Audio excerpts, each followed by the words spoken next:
বললেন যে সোমেন মিত্র এবং শিখা মিত্র তাদের সঙ্গে ঠিক যে এক্সপেরিমেন্টটা মমতা বন্দ্যোপাধ্যায় করেছিলেন সেটা নাকি উনি এবার আপনার সাথে করতে চান। শুনুন, উনি মমতা ব্যানার্জিকে ছেড়ে দিন।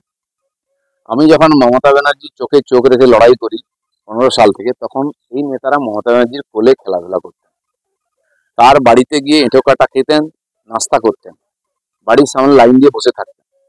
আর এখন হঠাৎ বিজেপি হয়েছে, হঠাৎ বিজেপি যারা দেখুন লাফাচ্ছেন, 21-এর বিজেপি, তো তারা সকালবেলা বিজেপিতে নাস্তা করেন, দুপুরবেলা টিএমসির বাড়িতে গিয়ে লাঞ্চ করেন, আবার রাত্রেবেলা বিজেপিতে এসে ডিনার করেন।